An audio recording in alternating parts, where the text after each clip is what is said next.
Okay, Smackdown. Let's make this clear after what we just saw on Money in the Bank. Was this a good show? 2 parts. That's it. I'm sure a person will say maybe the third one, particularly when it came to the women, but it's only 2 parts. Only 2. Really. Let's go through everything. I will tell you what I thought about the beginning and the end, and that'll be it. Sheamus versus Austin Fury for the US title. Look, I knew Sheamus wasn't going to win. There was no way Sheamus was going to win. It's already been reported, guys. If you haven't heard, it's already been reported that Sheamus is frustrated with the direction he's been going in. He should have won the IC title from Gunther. But since they want to break the Honky Tonk Man's own record, you're not going to get anything other than what you got right now. And then you see him going against Drew. Makes it even more apparent how Sheamus has been left by the wayside. Because if you really wanted to reward Sheamus, you should have just gave him the damn title. But we didn't get that. We got an okay match. We got Pretty Deadly coming out, messing with Sheamus. Brawling Brutes coming out, messing with the Pretty Deadly. And in the end, Austin Fury wins. Where's Sheamus? Where do we see anything good for Sheamus? Nothing good for Sheamus. He's not doing anything. This is what we get. Let's go to another guy that literally is doing nothing. And that is Karrion Kross versus AJ Styles. AJ just came back. And I don't expect him to lose for a while. Karrion Kross, I expect your job. And that's what we got. We got nothing for Karrion Kross. Nothing. Since he came back, guys, I wish he didn't come back. I legitimately wish he had not come back because he was there before. When he won the main roster, he was turned into the damn gladiator and he looked like shit and then he was released. Now what do we get? He had one good moment with Ray, which didn't lead anywhere. Where did that lead him? Nowhere. Now you get AJ, which it's a good possibility he'll still have a feud with AJ, maybe.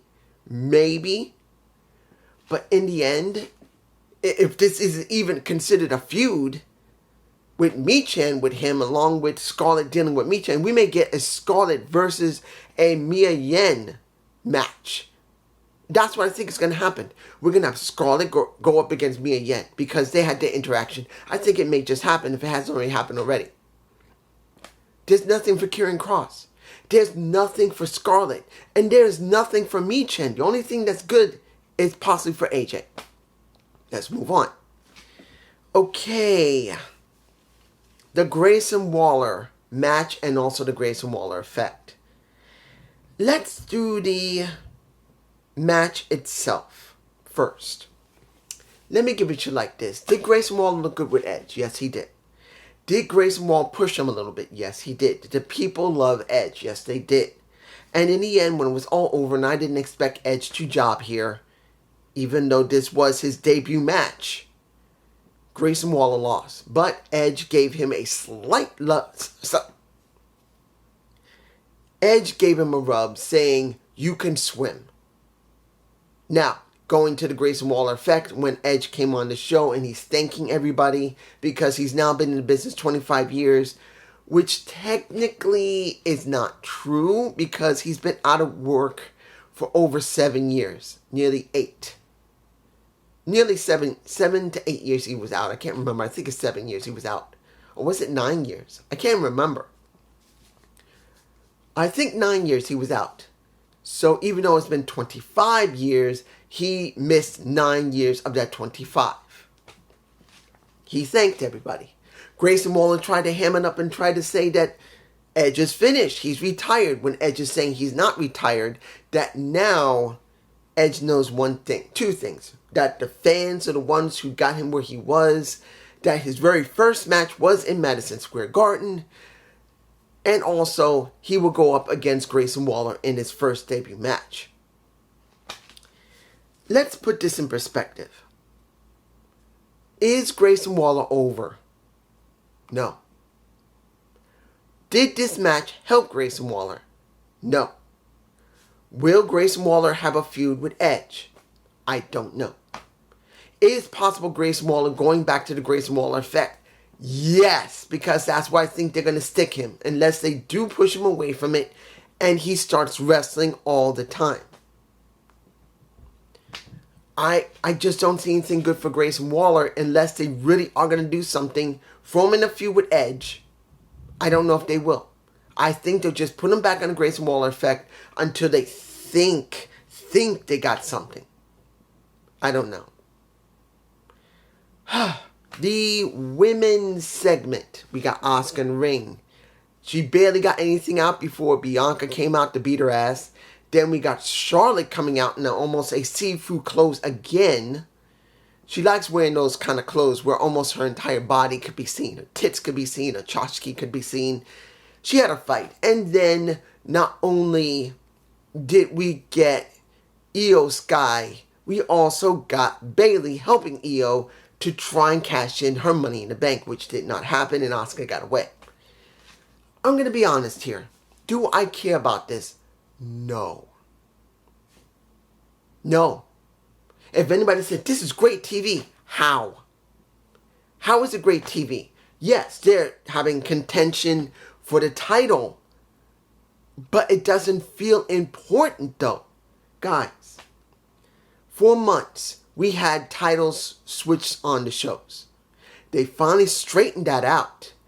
But because it took them so long to straighten it out, why would you care if they didn't care until they gave us new titles that's made of Velcro? The fucking titles are made of Velcro. Velcro, not Velcro. Remember, they don't have clips and clips anymore. They're just Velcro. You stick them on there. That's how cheap the WWE is. They can't give them real legitimate titles that have the belt buckles. You gotta clip it in. No, Vince want to make it that it's really cheap, really easy to produce. I don't care about this unless one thing happens. Well, let's say two. But the one thing that really needs to happen is Bianca turning heel. I am done with Bianca as a face. She's done. She's done. She needs to turn heel. Flat out. I need something new from her because I've seen everything Bianca's shown us. It's not about her ring work. It's about her character. I'm bored. Then it's Io Sky. Io Shirai. This has to be about her and Asuka in that title picture. Get rid of Charlotte. Get rid of Bianca. It needs to be those two. And Io should win. But we're not going to get that because I don't trust Vince not to book Charlotte to win. And worse yet, I don't expect Vince not to try and book Bianca to win. Now you're going to say, dude, why not? What happened to Asuka? What happened if she wins? She doesn't gain anything. Honestly, what does Asuka gain? Yeah, she's got 3 opponents. 2 of the same one and 1 new one that I don't expect is going to be allowed to even do it again because I don't believe Vince cares about Io Shirai. He doesn't. I'm about to say she. He doesn't care. Maybe he'll care more about Bayley. So this could twist around after it's all over and Bayley will go after Asuka. But I don't care. Io Shirai should be the one to face Asuka. Not Charlotte, not Bianca, not Bayley. It should be Io. We need something new because we're using the exact same women over and over again. And one of them needs to turn heel because she's been a face way too long. I'm just saying. What else do we have here? That's it. That's it. That's all in between the beginning and the end. Let's go to it. Beginning of the show. We got Roman Reigns coming out with the rest of his entourage of Paulie and Solo. As he says, New York City, Manhattan. He doesn't say that, but I'm saying New York City, Manhattan and Madison Square Garden acknowledge me. And the Usos come out. They saying they want this over with. But I knew if you hadn't heard what I said, Money in the Bank, it doesn't feel like it's over yet. They shouldn't be saying that the Civil War is over. Honestly, I think they could have stretched out the Civil War a little bit more between Jay, Jimmy, and Solo and Roman a little bit more. They could have done a little bit more. But no, they made that quick. They made it quick. And now, what do we get in the beginning? They're showing evidence at the tribal court, which is invalid, what Roman's been doing. How bad he's been treating everybody. Now, if you don't understand what I mean, how is it invalid? Because they say, dude, it was valid. No, it wasn't. A court has to be administered by someone high in authority. Just in case you don't know. The person who is the highest member of the authority is Roman. Whether you like it or not, he is the anointed tribal chief. So them bringing a tribal court up means nothing. Because it's Roman who has to bring it up. Because he has to administer it. In the end, he does say this after they showed Exhibit A. They didn't show it B, C, or D. They just showed A. Of him being rude to the Usos, being rough with Solo, kicks the face off of a Paul Heyman. He says, you showing me that? You showing that? And this is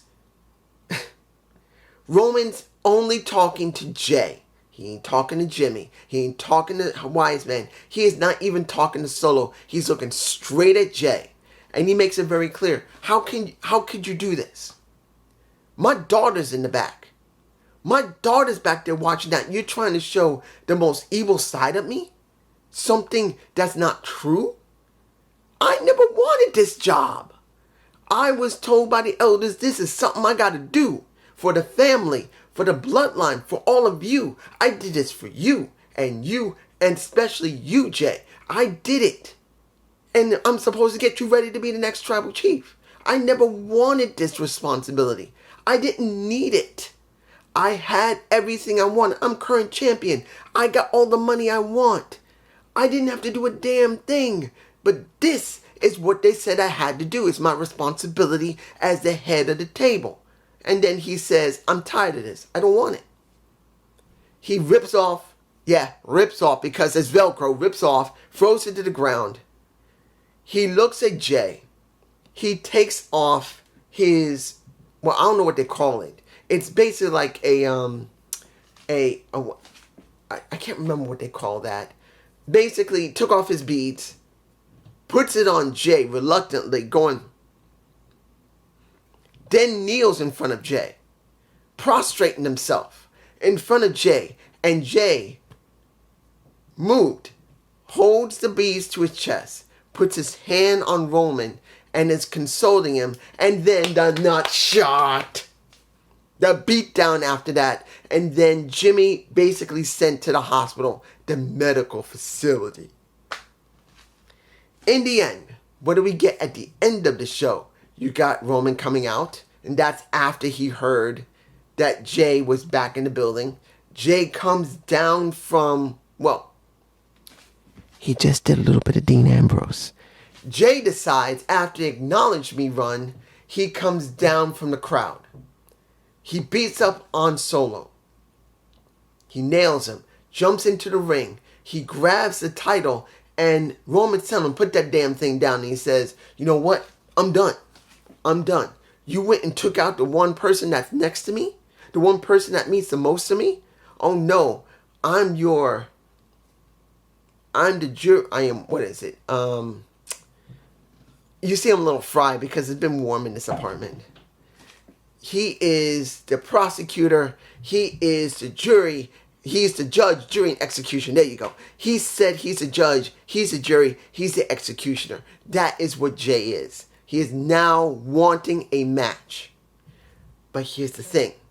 Where I'm sure my fellow wrestling reviewers are going to say, I just don't see Jay being the next champion. I can't believe they're going to go there. They're just going to let him do this and Roman's going to win. Guys, this is not about the damn title. This is what they're not getting. This is about the moniker of who runs the bloodline, who was anointed by the family. I've said it before and I'll say it again. If they go there with the title and then Jay loses or wins, What does that mean for the Bloodline storyline itself? Nothing. It ends. The moment Roman loses the title, it ends. Because no one's going to think about his tribal chief moniker. And then they're going to say there's no more Bloodline. But if this is not about the title, it's about his position in the family, that's when you're going to continue the mileage on the Bloodline storyline itself. But do I believe JD is going to say it? I haven't seen him right now. I'm still doing this video right now as you see it. I'm not going to edit it. I'm going to upload it as it is. And I'm sure if anyone sees this, someone go over to JD's live stream and in his chat and ask him, dude, why not say that this is about the Bloodline moniker of the tribal chief? Jay's going for that. I'm sure he's going to say they're not going to do that. And I'm sure just Alex is not going to say it. You know what? Last week, right before Money in the Bank, I literally asked in his own chat. I said it myself. I left a message in my chat. Alex, hey, why are you not considering the tribal chief moniker as a title? Not the actual WWE Universal Undisputed title. Why not the moniker? Because that's all they really need here to keep the Bloodline storyline going, because that's what Vince really wants. That's what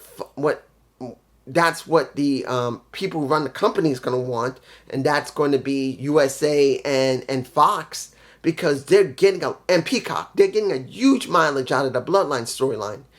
That's what they really want. They don't care about the damn title. They care about the storyline. So the best option would be the moniker. Jay's going to lose the title if he faces Roman. It's his title as head of the table. Tribal chief is what they must go for, and that looks like it's going for that. And I predicted it months ago. I'll leave the connection down here. Who is the head of the table? I'm going to leave it here again. It's out of date. Yes. If you see it, it's out of date. I'm botching it because I knew I was right, but I still felt very nervous about it. That would anybody even believe it? That's what I was thinking in the back of my head as I'm talking it. And that's why I was a bit choppy. But it's still enough of a valid story and a valid explanation from my gut report. You could see it for yourself. But this is just me. Peace.